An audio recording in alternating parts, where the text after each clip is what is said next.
अस्सलाम वालेकुम students, class 10th की फ़िज़िक्स की चैप्टर नंबर 13 की एग्जांपल नंबर 3 आज हम सॉल्व करेंगे। 3 capacitors with capacitance of 3.0 picofarad, 4.0 picofarad, 5.0 picofarad are arranged in parallel combination with a battery of 6 volt. Find the total capacitance, the voltage across the capacitors, the quantity of charge on each plate। ठीक है, हमें तीन चीज़ें इसमें find करनी। Capacitance हमें given है तीन कैपेसिटर्स की 3, 4 एंड 5 पिको फैरड। ठीक है, और जो बैटरी की वोल्टेज है वो भी गिवन है।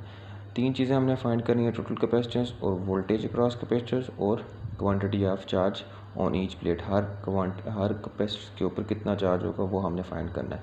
अब टोटल कैपेसिटेंस की यहाँ पे, क्योंकि यहाँ पे तीन कैपेसिटर यूज़ हो रहे हैं, ठीक है, तीन कैपेसिटर की कैपेसिटेंस गिवन है, तो हम यहाँ पे जो इक्विवेलेंस कैपेसिटर का रिलेशन लिखेंगे वो क्या लिखेंगे, C Q is equal to C1 + C2 + C3। ठीक है, तीनों की वैल्यूज पुट की तो ये आपके पास आ गया इक्विवेलेंस रिलेशन किसके बराबर आ गया, 12 पिको फैरड के बराबर आ गया। ठीक है, ये पहला पार्ट हमारा सॉल्व हो गया। अब जब हम नेक्स्ट जो है वो पार्ट नंबर बी करेंगे, उसमें जस्ट हमें ये पता होना चाहिए कि जो तीनों कैपेसिटर्स के क्रॉस जो C1 C2 के क्रॉस जो है वो जितनी भी वोल्टेज अप्लाई हो रही है, ठीक है, वो कितनी बन रही है, 12 वोल्टेज बन रही है। ठीक है, तो यहाँ पे जो वोल्टेज होगी, टोटल वोल्टेज होगी सारे कैपेसिटर्स के क्रॉस, वो कितनी बनती है, वो आपके पास बनती है, वो आपके पास 12 वोल्ट बनती है। ठीक है, तो वोल्टेज यहाँ पे हम लिख लेंगे, डायरेक्ट लिख देंगे। सिर्फ इसमें यहाँ पे तीनों का रिलेशन हमने देखना है कि तीनों कैपेसिटर्स के अक्रॉस C1 C2 और C3 के अक्रॉस कितनी वोल्टेज बन रही है, वो 12 वोल्ट बन रही है। ठीक है, तो ये हम यहाँ पे वोल्टेज लिख लेंगे इज इक्वल टू 12 वोल्ट आ गए। उसके बाद जो नेक्स्ट सी पार्ट है उसमें देख लेते हैं सी पार्ट में वो क्या कह रहा है। सी पार्ट में हमने फाइंड करना है कि हर कैपेसिटर्स के ऊपर चार्ज कितना होगा, ये चीज़ हमने फाइंड करनी है। ठीक है, तो Q1 जो चार्ज है ऑब्वियसली वो C1, उसके मुताबिक जो Q1 के मुताबिक फार्मूला क्या बनेगा, C1V बनेगा। ठीक है, तो C1 की वैल्यू क्या है आपके पास, C1 की वैल्यू है 3 पिको फैरड। ठीक है, तो Q1 is equal to C1 की जगह जब हम 3 multiply by 10 to the power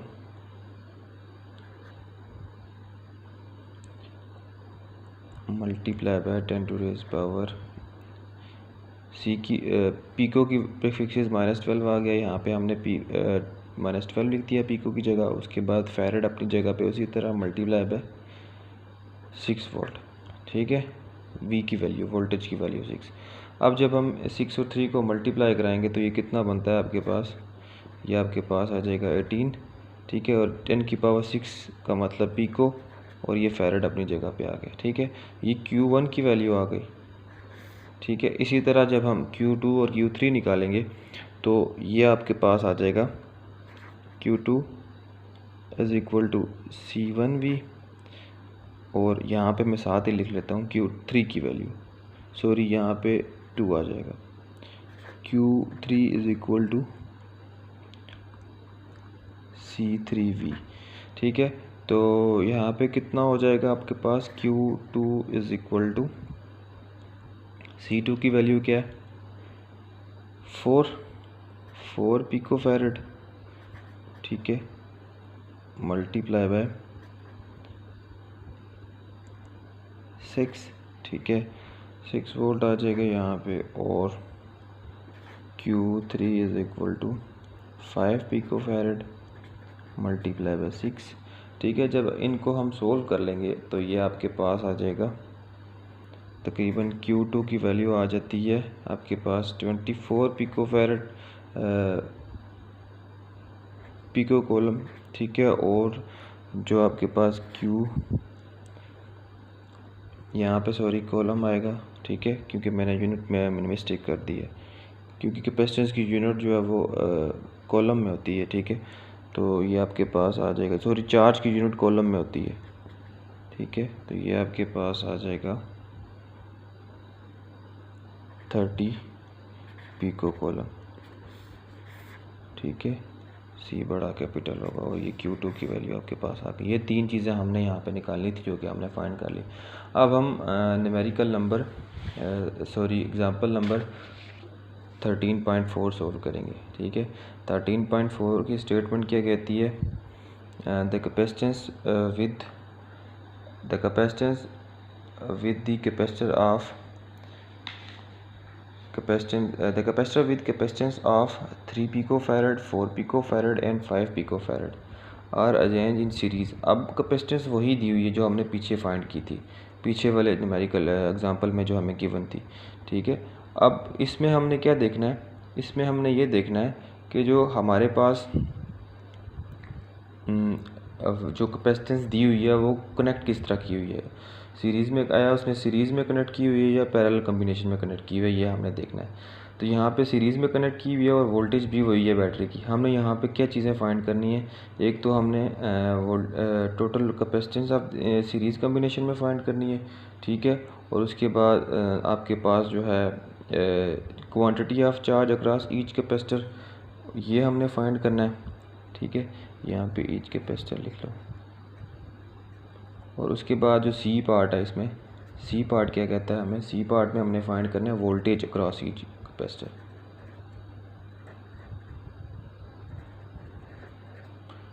ठीक है, यहाँ पे मैं सिर्फ वोल्टेज लिख लेता हूँ। तो सी पार्ट में हमने वोल्टेज फाइंड करनी है। ठीक है, पिछले और इसमें फ़र्क क्या था? उसमें हमने पैरेलल कम्बिनेशन में कनेक्ट किया हुआ था, इसमें हमने सीरीज़ में कनेक्ट किया हुआ है। ठीक है, तो पहले ए पार्ट के लिए हम देख लेते हैं।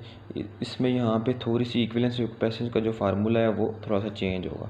ठीक है, C E Q is equal to 1/C1 plus 1/C2 plus 1/C3। ठीक है, अब तीनों की वैल्यूज़ जब हम पुट करेंगे तो हमारे पास क्या आ जाएगा? Is equal to 1/3 plus 1/4 plus 1/5।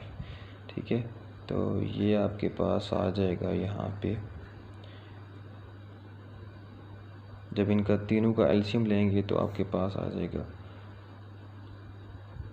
60। ठीक है, इनको ऐड करेंगे तो ये ऊपर एलसीएम लेने के बाद 47 आ जाएगा। ठीक हो गया जी। तो इनको डिवाइड करके आपके पास इक्विवेलेंस कैपेसिटेंस बन जाएगी। फिर ये समथिंग इसको इक्विवेलेंस कैपेसिटेंस को उल्टा देंगे, रेसिप्रोकल ले लेंगे तो ये CEQ आपके पास आ जाएगा तकरीबन 1.3 पिकोफैरेड। ठीक है, इतनी वैल्यू बन जाती है। ठीक है, ये पहला पार्ट हमारा सॉल्व हो गया। दूसरे पार्ट में हमने क्या करना है? तो दूसरे पार्ट में हमने ये करना है, पार्ट नंबर बी, जो सीरीज़ कम्बिनेशन है उसमें चार्ज हर कैपेसिटर के क्रॉस चार्ज जो है वो किसके बराबर होता है? Q is equal to VC के बराबर होता है। ठीक है, तो V की वैल्यू भी है, C की वैल्यू भी है, तो हम यहाँ पे कैलकुलेट कर लेंगे हर कैपेसिटर के लिए। ठीक है, तो जो total capacitance in series combination के मुताबिक जो हमारे पास फार्मूला बनता है CQ is equal to VC। ठीक है, तो V की जगह उसकी वैल्यू पुट कर लेंगे 6.0 वोल्ट। ठीक है, और हमारे पास C की वैल्यू क्या बनती है? 1.3 पिकोफैरेड, टोटल जो हमने ऊपर निकाली है। ठीक है जी, तो ये आपके पास आ जाएगा तकरीबन 7.8 पिको कोलम आ जाएगा Q की वैल्यू। ठीक है, ये भी फाइंड हमने कर ली। उसके बाद हम नेक्स्ट जो है वो सी पार्ट पे चले जाते हैं। सी पार्ट में वो क्या कह रहा है? हमने हर कैपेसिटर के क्रॉस वोल्टेज निकालनी है, कैपेसिटेंस निकालनी है।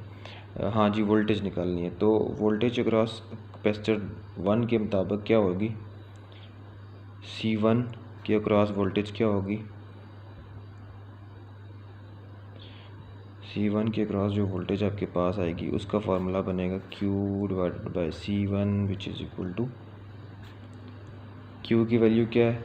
ऊपर हमने अभी पुट की है 7.8 पिको कोलम डिवाइडेड बाय पहले कैपेसिटर की वैल्यू क्या आ गई? 3.0 पिको फैरेड। तो ये ऑलमोस्ट आपके पास बनती है जी 2.6 वोल्ट। इसी तरह वोल्टेज अक्रॉस C2, इसका फार्मूला बनेगा Q divided by C2 is equal to 7.8 pico coulomb divided by 4.0 pico farad. ठीक है, तो इनको डिवाइड करने से आपके पास मिल जाएगा 1.95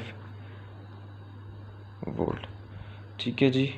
उसके बाद C3 के क्रॉस वोल्टेज क्या होगी, Q डिवाइडेड बाय C3। ठीक है जी। तो Q की वैल्यू क्या है आपके पास 7.8 pico coulomb divided by 5.0 pico farad. ठीक है, तो इनको डिवाइड करने से आपको वैल्यू मिल जाएगी 1.56 वोल्ट। ठीक है, तो ये हमने 3 पार्ट करने थे। इसमें भी हमने एक इक्विवेलेंस कैपेसिटेंस निकाली, उसके बाद 4 टोटल कैपेसिटेंस निकाली। ठीक है, उसका जो है वो quantity of charge across each capacitor निकाली। उसके बाद हमने voltage across each capacitor C1 C2 और C3 की वैल्यू निकाली। ठीक है जी, हमने यही 2 न्यूमेरिकल करने थे।